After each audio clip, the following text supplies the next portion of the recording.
Bossman show here. Leonard Hamilton, coach of the Florida State Seminoles in 19th years coming up here. Season starts November 25th. Coach Hamilton, how's life in Tallahassee, man? I tell you what, we're doing just fine. We kind of hunkered down in our own little bubble, trying to maintain, staying focused, trying to stay safe.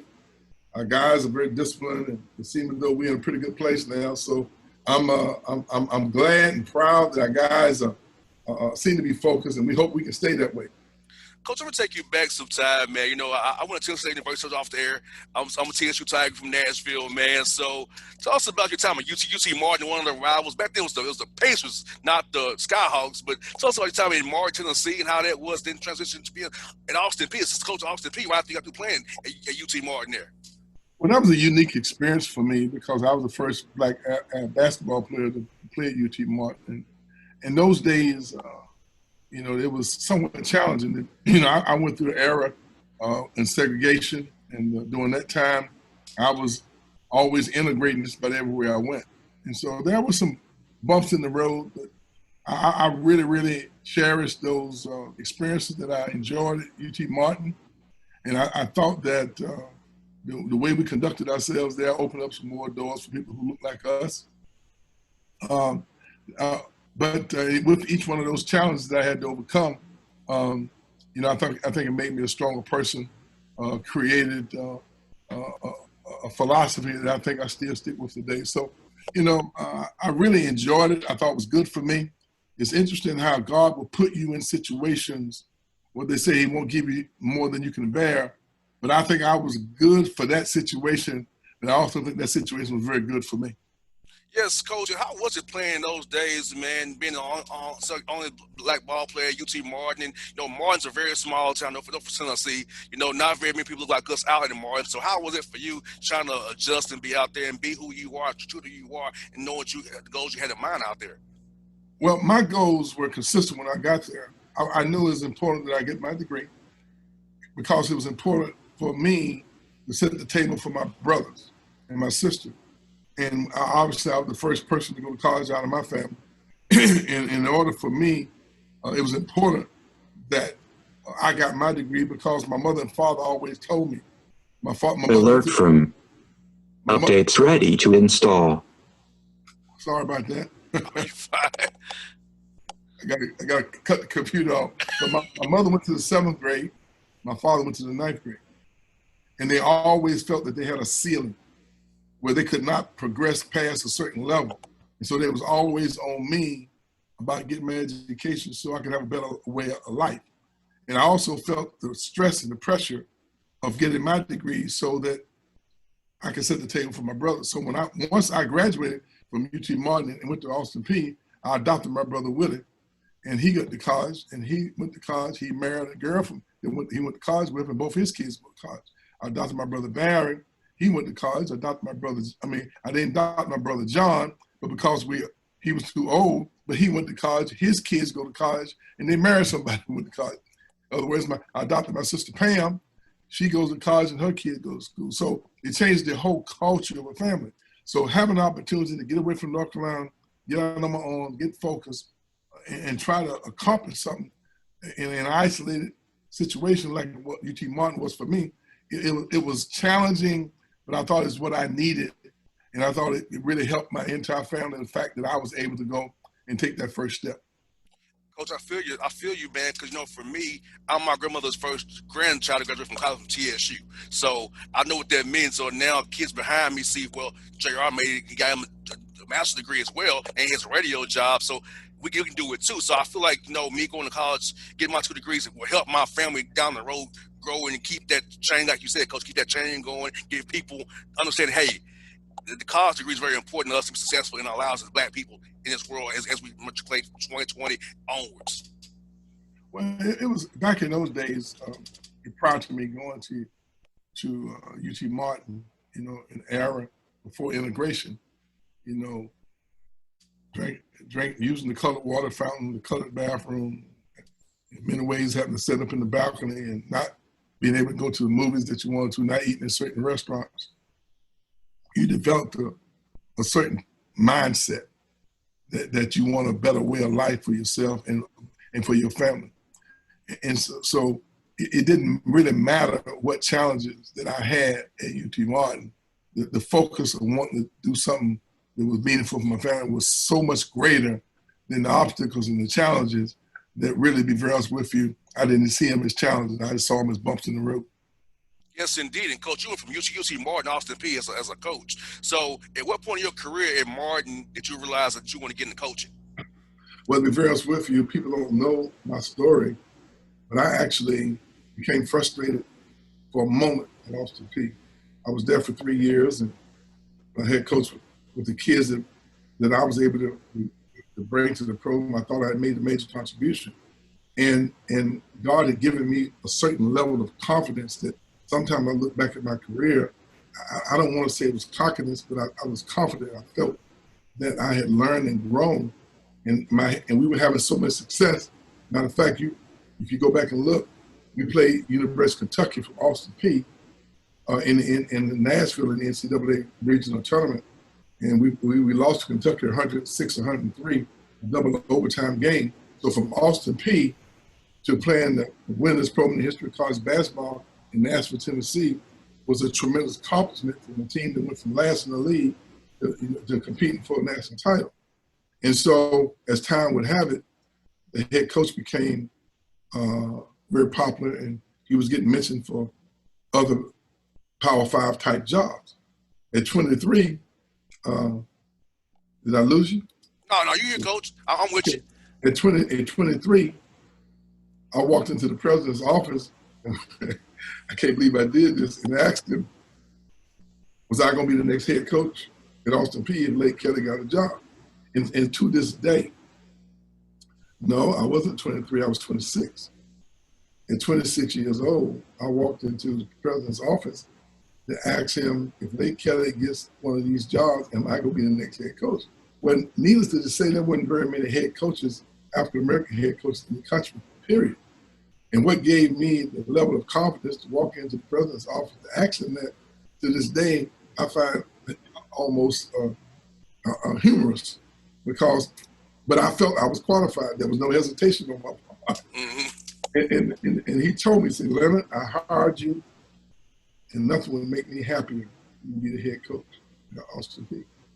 But I'm resigning in 2 years, and he said that I'm not real sure that I'm strong enough to, in this day and time, to make that happen.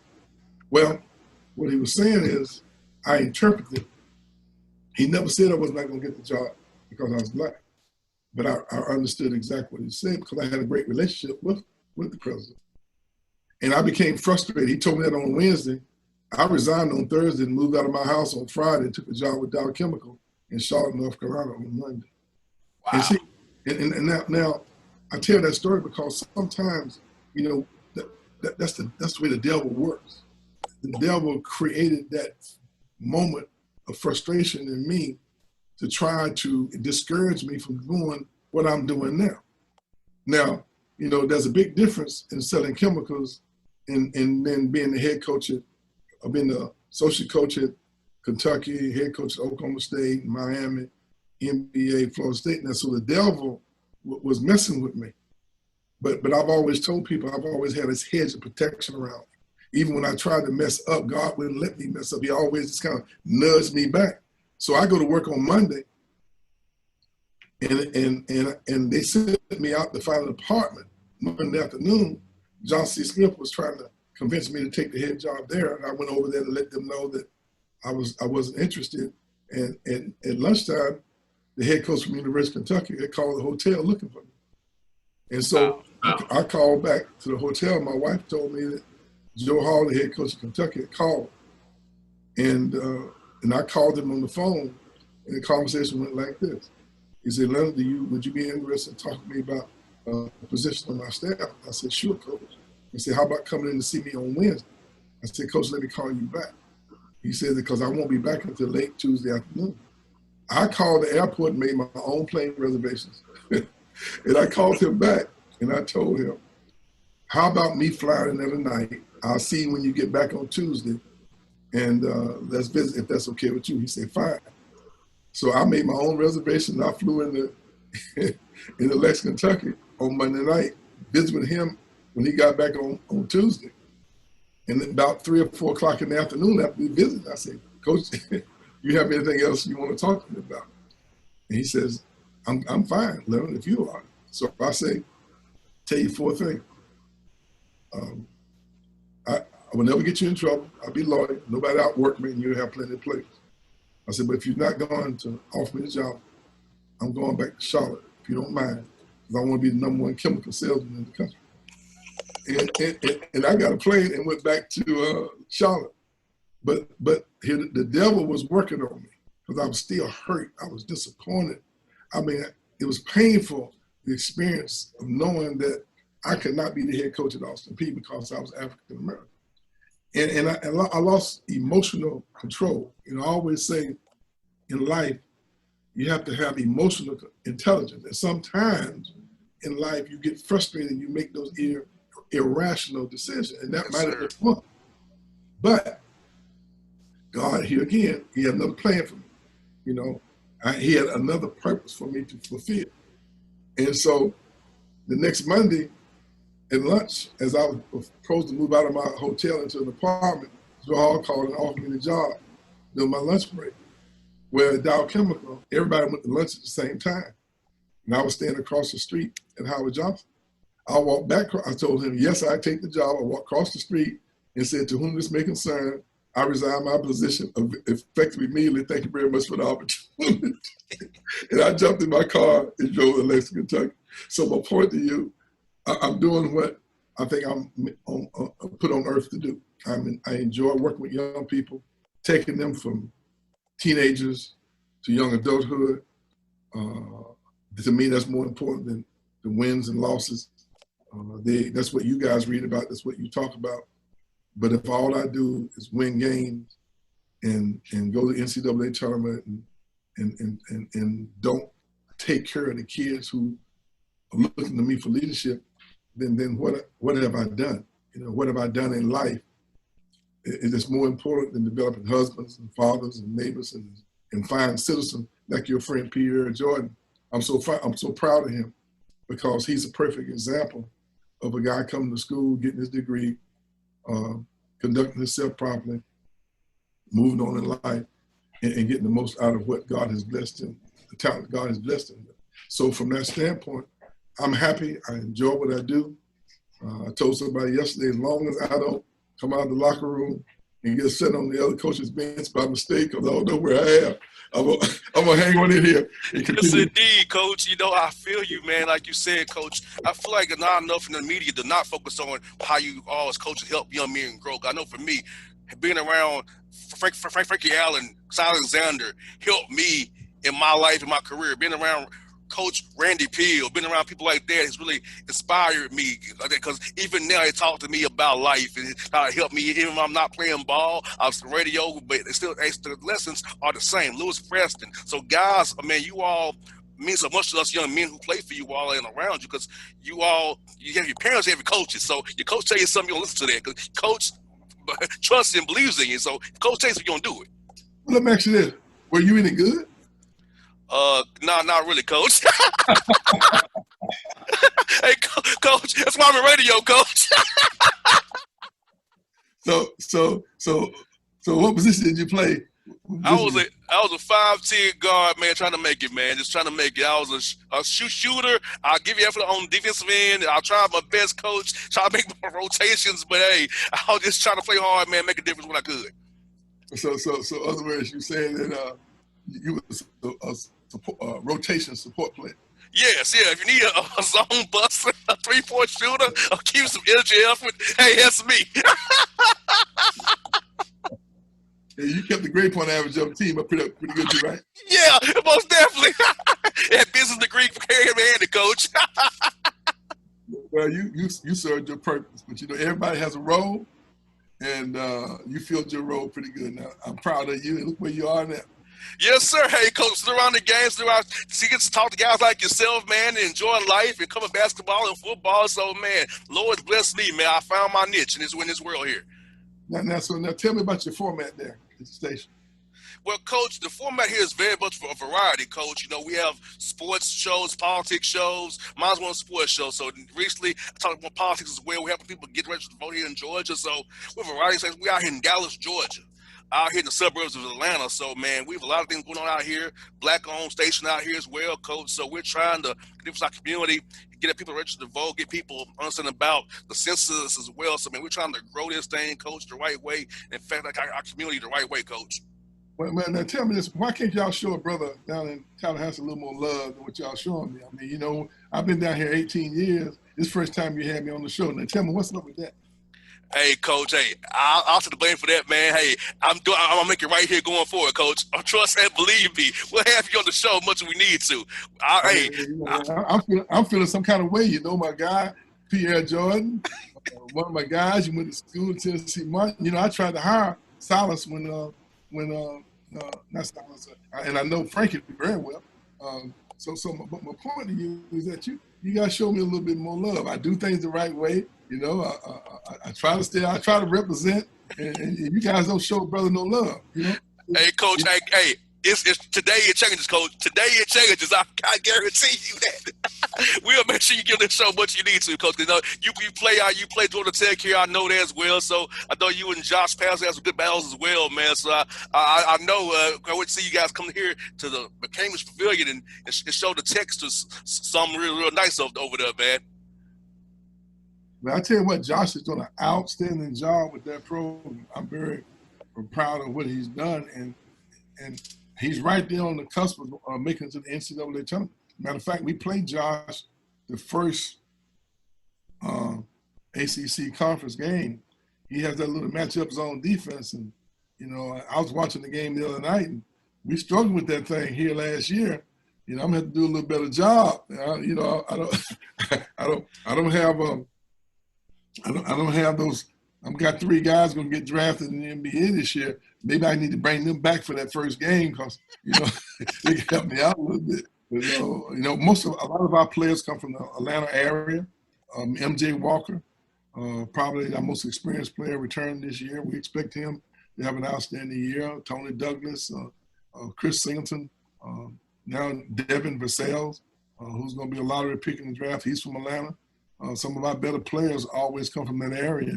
So I need to have a little more of a presence, you know. And by the way, I do gospel music too now. I didn't know that, Coach. Yeah, I didn't know that. Hey, I learned some new today, Coach. Hey, we need to play some of the show here. Now I got a gospel music label, and maybe you might want to play a little something on the radio. A little marching music, you know, a little something that lift up your spirits when you have some of those down moments. Yes, sir. Hey, Coach, we'll definitely get that done for you as well, Coach. I was asking you about my next point here, Coach. Recruiting Atlanta is something you've always done, even just at Miami, also in Florida State, because you've been there 19 years. So how important is it to come here and get talent? Because everybody can't go to Georgia Tech in Georgia, of course. So I saw much talent here, coaches here all the time with our Peace Jams or Lake Point. So what's important about the AU program in Atlanta if you find good talent into your pipeline and make sure your squad is good every year? Well, you know, someone, Charlton Young worked at Georgia Tech for a number of years. And as a matter of fact, his parents lived in Atlanta. He has this saying that's somewhat true. There's an NBA player on every corner in Atlanta. You know, he said like churches, liquor stores, and NBA players, they're on every corner. That's an inside joke, okay? But on a serious standpoint, the Atlanta area has always been a hotbed for athletes. And what I like, the fact that when you're participating in AAU sports, Pop Warner football, or volleyball, or soccer, you don't ever read about kids getting in trouble. You know, we occupying their time, their minds, their spirits in activities is something that I really embrace. Sometimes there are some negative conversations about AAU ball, which I think is unwarranted, because I know those guys make a tremendous amount of sacrifices, spending time with those kids, taking them around and visit all over the country playing ball. during the summertime. And to me, I think that's great. I always had mentors, guide AAU type people in a part of my life. And I thought they gave me good direction, kept me occupied, kept me from doing things. Maybe if I had been idle, I probably would get into it. It wasn't, good decisions to make. But I really respect that the AAU basketball people in the Atlanta area, because it's very competitive. You have so many teams, girls, boys, and it just, in my opinion, you learn a lot from interacting with people from different walks of life, different races. You travel. It's just good, clean, wholesome, and I'm impressed. And I think those guys don't get enough credit for making a contribution to helping young men realize their dreams and their futures. Now, Coach, it was March 11th, which is my birthday. Everything kind of went crazy with COVID. Everything got shut down. So for you and your staff and your team, where were you all at when all that happened, and how did that go down for you all as well? Well, obviously, we won the ACC regular season last year, and we were primed, I thought, to compete in postseason tournament. And going to the ACC tournament, we lost a game to Clemson, and that was our first game in the ACC tournament. But I was starting to feel a little uncomfortable because this was the fear of the unknown. And then the night before, the NBA canceled their season, and that got my attention. And then it was announced that we would have limited fans in the stands at the ACC tournament. Only parents and family members were going to be able to come into and watch the ACC game. Well, my alarm kind of went off. I'm feeling somewhat anxious now, because I'm thinking, if we got this disease that I had never been exposed to, that has caused the NBA to cancel the season, and we made a decision to have limited people in the stand, it didn't make sense to me that the corona would stay in the empty seats, and that there were going to be people in the arena and we were going to be on the court. In my mind, is the corona just going to stay off the court? Is it going to be with the referees? Is it going to be with the announcers? And because I can't see this, I don't know where I couldn't see it. I couldn't touch it, feel it. So on the bus, I'm feeling uneasy because I'm responsible for my staff and for my team. And I told my staff I didn't see how we were going to be able to play if these issues were on the table. So, but I felt confident that the ACC would make the right decisions, and if they felt it was safe, it would be safe. I expected them to let us know, and they didn't. So we were in the locker room talking to our players in a pregame talk. I think Clemson had already gone out on the court to warm up. And they summoned me out of the pregame talk with my players over into the coach's office and say, we don't think we're not going to be able to play. And I was expecting that, and to be very honest with you, I was hopeful that was going to be the case. And so, but I said, I didn't want my guys not to get and have the experience, at least going out in the court and warming up for the ACC, because we had a great season. And at the time, I did not know that the NCAA tournament would be canceled as well. And so they went out and warmed up, and they came back, and I let them know that the reason why the tournament had been canceled. And my comment then was that sometime in life, God gives you these bumps in the road to challenge you to see what kind of man you are. Yes, indeed. And I told them that we were going to have more games to play. I would have more games to coach. But if someone was to go on that court and contract the disease and something negative happened to them, the enjoyment and the satisfaction we would get from playing and coaching would be pale in comparison to someone losing their life because they contracted COVID during that event. And that we had to adjust, not feel sorry for ourselves, not be angry, not necessarily be disappointed. This is a challenge that we had to deal with as young men, and that we had to handle it in a more matured way.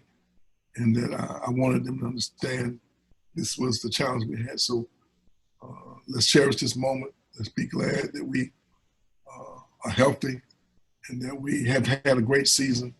And let's pack our bags and let's get back to the hotel, get back to Tallahassee. Let's see whether or not we're going to have an NCAA tournament team. And my team has been focused, and they've handled it in a matured way.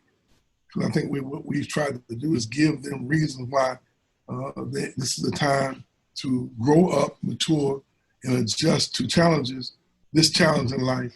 And if this is the only challenge they're going to have in life, they will be very fortunate. You got there right, Coach. And how was it for your guys academically, going from on campus, in person, to virtual, being in their home, back in their home environment? So how was that for you and your staff, your assistant coaches, and your academic advisors to make sure your young men kept the GPAs really high over that spring and semester there? Well, we know we've only had 2 players not graduate in the 18 years we've been at Florida State. In Miami, I was there for 10 years. I've only had 3. So in 28 years, we've only had 5 kids not graduate. Now, that's part of our DNA. That's what we're going to do. We don't accept anything else other than that. Those are non-negotiables when it comes to taking care of yourself academically and doing the things that you're supposed to do. We don't have any problem. We made the adjustment because we had to. And our guys have maintained. And that's the Seminole way. We don't compromise anything when it comes down to academics and preparing yourself so that you can have a better way of life. If the parents are going to trust me with their most precious gift, their children, then I'm going to treat them like they're my own children. And I'm going to hold them to the same standard and accountability that their family was expecting. And that's where we operate. So we're doing just fine academically.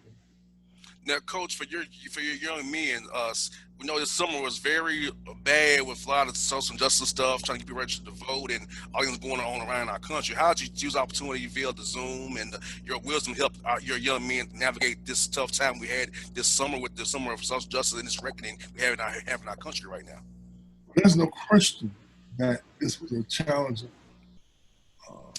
period in our lives where I think I call them demons that just raise their ugly head and challenge you, your emotions, your intelligence, your manhood, your maturity, and you can lose all kinds of sense of reality when you don't look at it and evaluate for what it is. The challenges that we face in the summer is a manifestation of a lot of things that have been going on for years. And it's unfortunate that these things happen.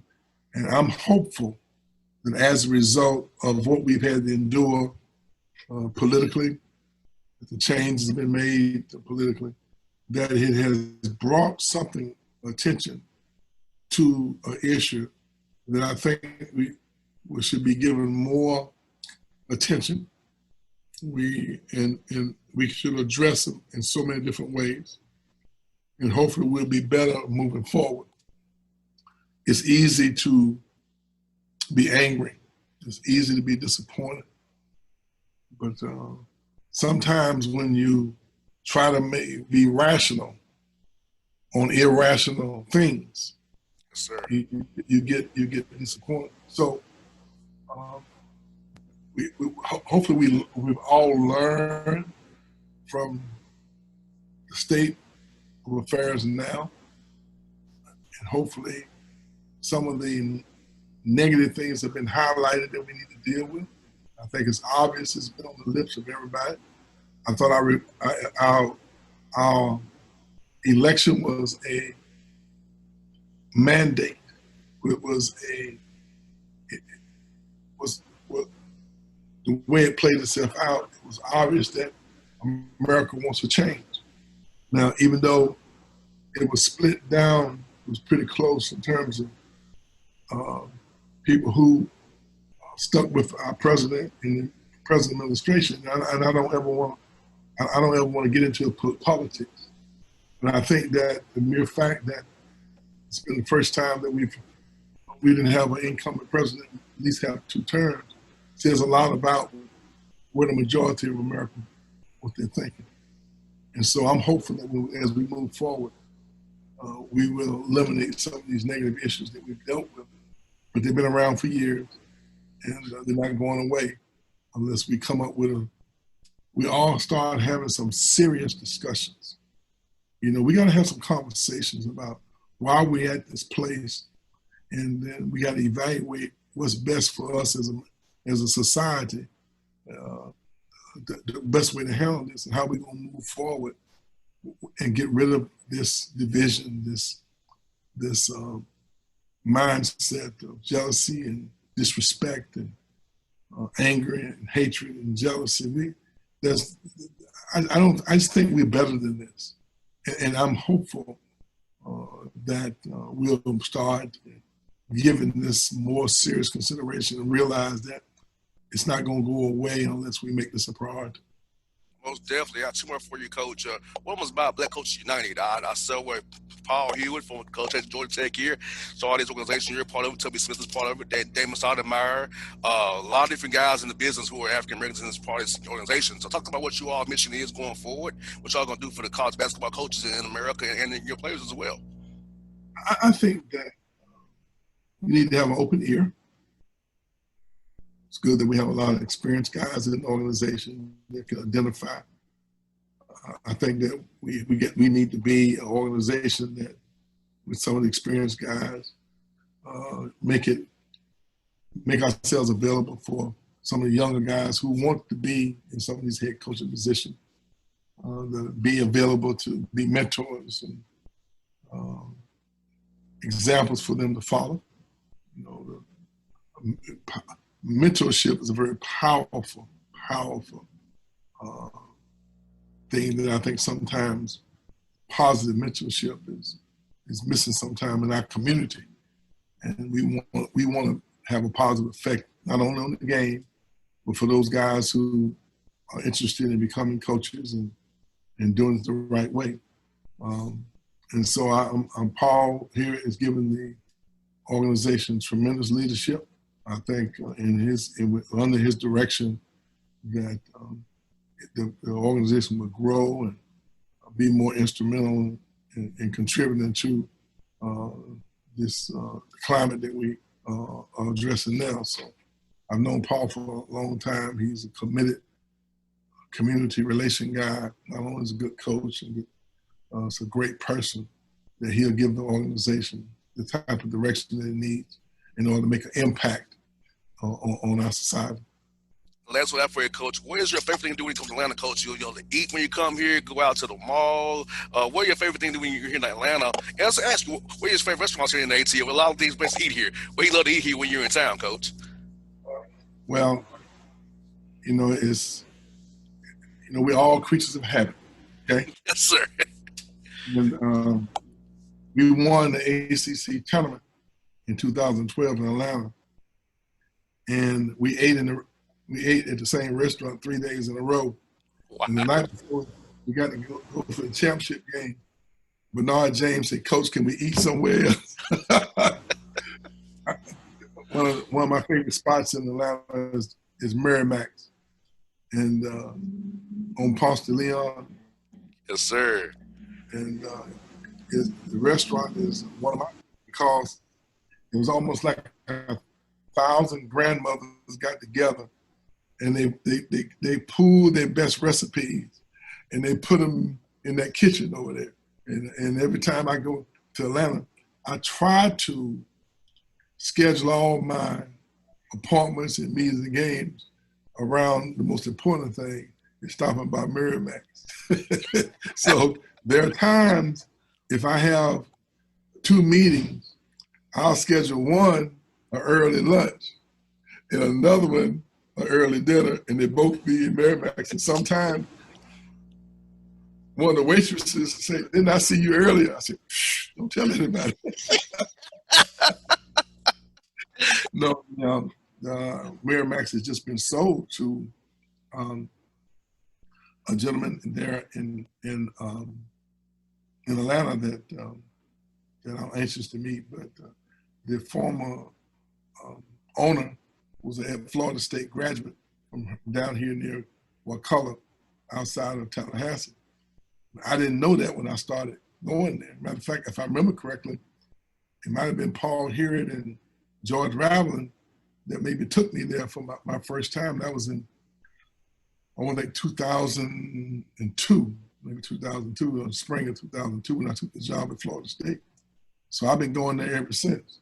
So Mary Maxon is my spot now. Believe me, there are so many wonderful places in Atlanta to eat at. But you know, that's one of my favorite. I understand there are several other what you call Southern cuisine restaurants that I'm gonna have to go visit. A couple of new just popped up in the last couple of years.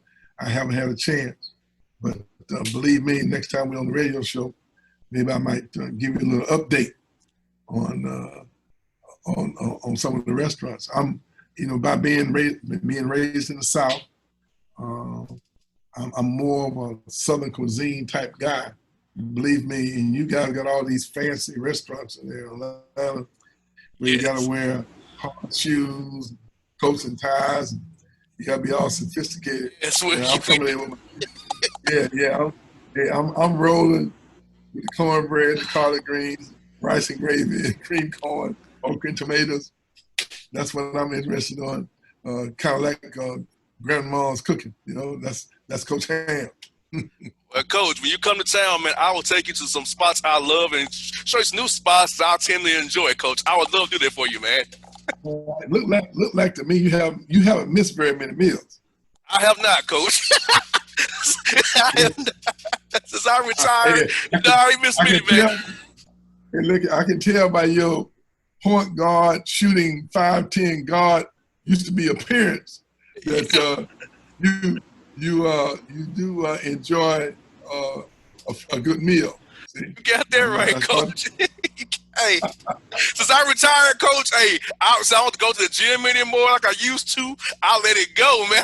I'm enjoying this for now. I don't have to hold back anymore. So listen now, you might have to give me your phone number, because look now, you just said something. I'm gonna tell your listeners, your viewing audience.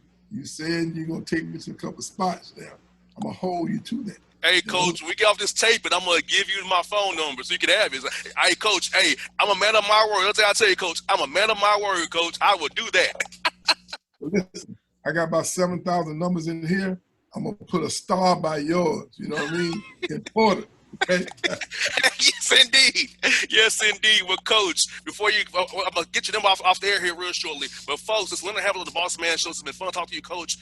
I couldn't do this again with you. It's been so amazing fun to get you on the show, man. I've been enjoying this whole time with you this afternoon, Coach. It's been great.